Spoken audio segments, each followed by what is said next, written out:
Welcome to the Channel Nation, I'm Jaden Chase, and these are some of the top stories making headlines today. Now, sources close to the JCF have confirmed that there is an investigation on the way based on statements given by the Maroon colonel from Portland, stating that Chief Curry and Buju Banton have caused attacks and are using strong-arm tactics to corrupt the Maroon election process. They have stated that Buju has used his influence that have led to infighting amongst the Maroons in Portland. May I make on hear from the colonel himself and they will continue the reasoning. Look and listen. If you want it and it comes to a township meeting and the majority of the people in the township meeting say there should be an election, fine, we will accede to that. But that has not been the case. There are persons in the community who are not Maroon, purporting to be but are not, who is members of Curry's cabinet, who is planted, who are here trying to disrupt the thing and to make problem in our community is a peaceful community. The colonel of a compound town and the government have their standard. We have a Maroon secretariat.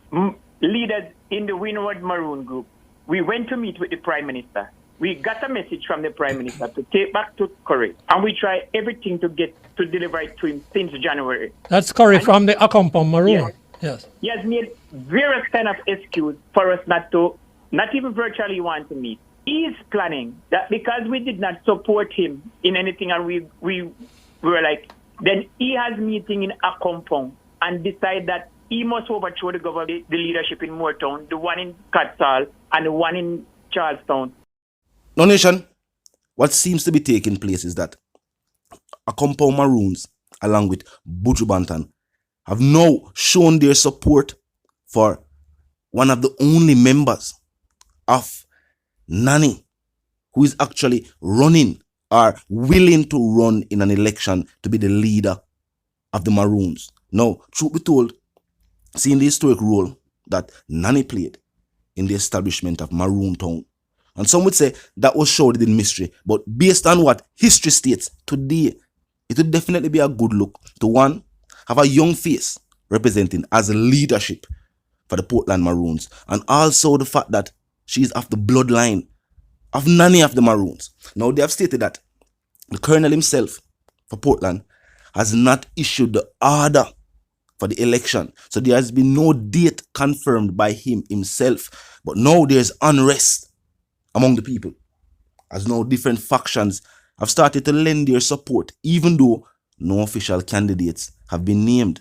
But the rumors circulate, people know what are going on. There also seems to be a difference in leadership styles from the Portland Moortown Maroons and the Accompon Maroons, seeing that Moortown has chosen to use the assistance of the Jamaica Constabulary Force, while in many situations, Richard Curry has opted to use the option to handle most matters in-house. Meaning, say, them deal with them own situation, never leaning on the justice system. But for Moortown, they must say, based on the nature of what take place, they might need help. Now, this could all be accusations from a man who feels his slipping grip on the power of the Moors in Moortown. But based on the situation and the fact that the people are calling for an election, and the fact that Buju Banton has outspokenly given his support. Buju stated, "Greetings, brothers and sisters of the Rio Grande Valley.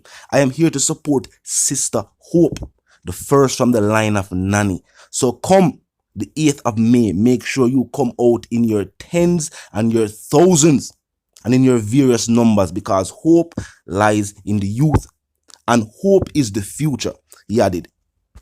Now, as the issues of the Maroons go, Dillian has lamented that the undevelopment within the Maroon settlement is a disgrace, even though the community is rich in resources. And why this is so interesting for most Jamaican citizens is because the sentiments is shared by all, and the same thing for the rest of Jamaica. Resources are here. Resources that we could use to change the economical situation. But the country is underdeveloped. And we are still waiting on international authorities to start that development. While we're not giving no power to no local companies, we are trying to create no change. Even the individuals in the political process who have good ideas but how could that change the situation of poverty and improve the financial situation of our citizens residing on the island or even just visiting the island. Because a lot of investment we know for the Impan Island is from overseas. Some are from second and third generation residing over there. Some are from corporations. But you know the thing. Nation, talk to me.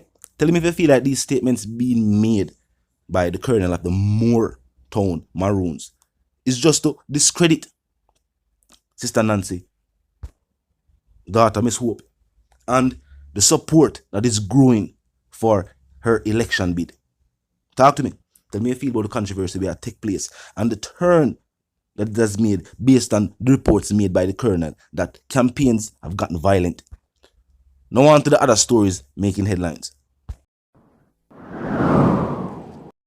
Yes, nation. Now first and foremost, condolences to the family of Shifton Campbell, a father of 3, who was about to be married. Now, nation, residents in Victoriatown, Manchester are still in disbelief and shock that a man whom they described as a well-respected citizen and a dedicated community member was accused of robbery and then mobbed by an angry crowd in Mandeville days before his wedding. Now, it is stated that Campbell's common-law wife was across the street in a nail salon and she had just returned to the island to get married to Campbell. Campbell was across the road, parked his van and was buying some stuff. People stated that he even had lots of cash in his pocket.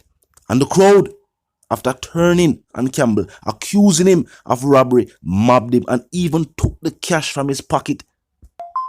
Campbell then lost his life from the injuries he sustained from the angry crowd. Now, the police are also investigating this matter, and based on the statements given that the individual was driving his own vehicle, had his own money in his pocket, and was actually making purchases. It not sound like him as the individual who the angry crowd did look for. His wife just flying and they cross the road and do her nails. If they meet say him and somebody, they'd have a heated conversation and then them jump off and it got violent. It would have different. But the master of the crowd accused him of robbery. And based on the statements I will see from residents in the community, the woman just flying and the fact that you know them mob settings the state. The only thing leading an angry mob is anger. Now the people are calling for justice. This is going to be a complicated case for the courts. The family is saying, where were the cameras in the vicinity of where the attack took place? And nation, the situation also speaks to the crime and violence where take place on the island. It has shown you that the people fed up with the crime and violence. The people are tired of the bag grabbing, the phone grabbing, all of these. People are tired of the senseless shootings where take place on the island. So much so that individuals, law-abiding citizens, are willing to take the law into their own hands just to show their frustration. In this situation though, the anger seems to be misguided and misdirected onto an innocent individual. It now can remedy the individual lost his life due to injuries sustained. And if the police check CCTV cameras and it shows Campbell just driving into the vicinity, let off him wife, she go across the road and him going to this place, they go make the purchase, and then this mob does show up and turn upon him, it will prove his innocence. Now I'm going to bring him back. Now, vigilantism and jungle justice are crimes that individuals can be prosecuted for. That's how we know if they take individuals from the scene, but then point fingers and say that was the individual who did that, and you know it go. This also a showcase streets are still not being properly policed. Some people feel unsafe. Some people feel like their security is their own primary interest. And while these actions cannot be justified, we see it happen over and over again. Talk to me in the comment section. If you're new to the channel, first and foremost, click the subscribe icon, then the bell icon. And of course, put it on all And this is how you know will be notified of all fresh content. As soon as fresh content is uploaded and made available for you right here on the platform, the like icon is also in close proximity to the share icon. Drop a like and bust a share. Tell a friend, tell a friend, tell them sister and them brother them to check out the channel, check out the reasoning, join the discussion. Comment section up me 24/7. It never lack yet. Just be respectful and mindful of the guidelines. But other than that, drop your thoughts, your comments, and yes, your opinions there. Now a quick recap.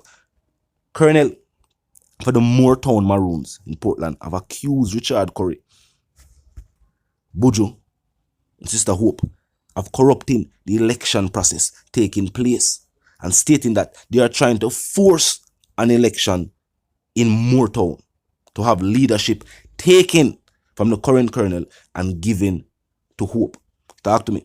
Now, an individual's life was taken in Mandeville, and it is stated that this was because he was wrongfully accused. Talk to me. Until the reason again, stay tuned.